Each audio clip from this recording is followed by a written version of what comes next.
Here for a rematch? Trust me, Zuko. It's not gonna be much of a match.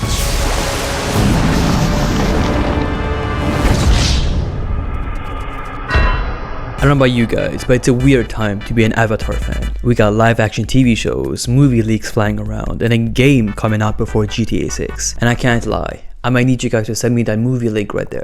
As I was scrolling through newest Avatar content, I realized the sheer amount of Zuko analysis that exists on YouTube. And after watching the 39th video, I gotta say, y'all need to come up with more than his redemption arc. Don't get me wrong, his writing is peak, but I feel like we're underestimating the sheer trauma that this boy actually went through. So traumatic that even Iroh couldn't save him for the longest time. So let's talk about it. I meant you no disrespect. I am your loyal son. Rise and fight, Prince Zuko. I won't fight you.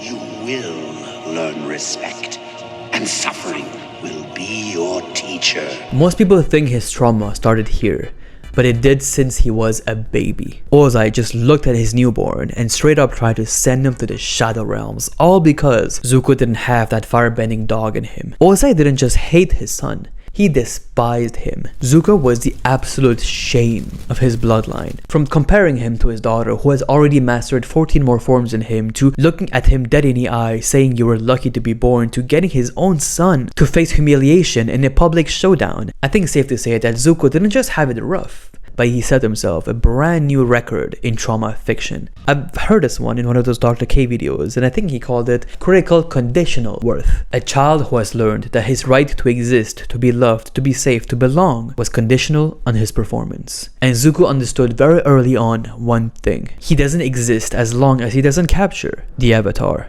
3 seasons straight, he went on his endless quest, relentlessly chasing the impossible task of pursuing after the one legend who disappeared 100 years ago. Not for the throne, not for honor, but for that one look. The one a father is supposed to give to his son. That one loving look that I needed to use AI to make him smile, for God's sake. But there's a deeper tragedy that even Zuko never realized for a long time. Chasing Ozai's approval wasn't the way out of the cage. It was the cage.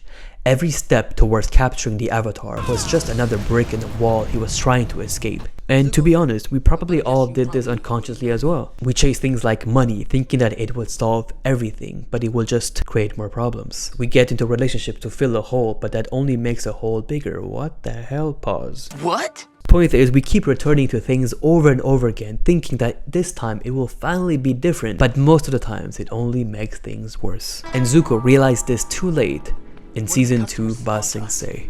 No mission, no Avatar, just Zuko working at the tea shop, going on dates for the first time, and Iroh just being there alongside him. For once in a long time, they were happy. Until Azula arrived. Are you going to challenge me to an Agni Kai? Yes, I challenge you. No thanks. 2 seconds later. Zuko gets captured, gets thrown into a cave with Katara, and made him an impossible offer. You side with me, I'll promise your father's approval. Team Aang or Team Fire Lord? This choice that should have been obvious went completely sideways as Zuko fires on Aang, choosing his father. Not because Azula was right, but because choosing Team Aang would mean letting go of his father. Letting go of him meant that there was no chance that his father would finally see his worth. Escaping the cage means letting go of the very chance to even find the key. And inevitably, you'll always choose the cage.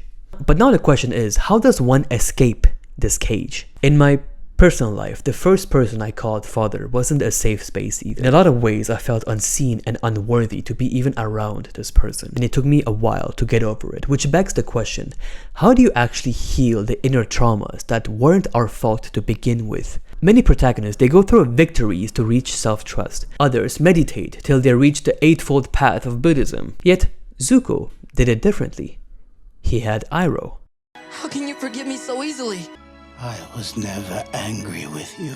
Truth is, it's incredibly hard to improve yourself and be healthy without the help of someone else. I know the online world nowadays tend to glorify the journey of solo self-mastery, winter arc, locking in, monk mode, all pointing towards the same concept of accomplishing self-mastery by oneself. But the real psychological truth is that for many, it's through others that we even learned to be confident, healthy people in the first place. It's the parents that raised us, it's the teacher that taught us, it's the friends that influenced us. Unfortunately, however, most of us were disappointed somewhere along the way by the very people who were supposed to love us, and that's why we had to forge our own ways.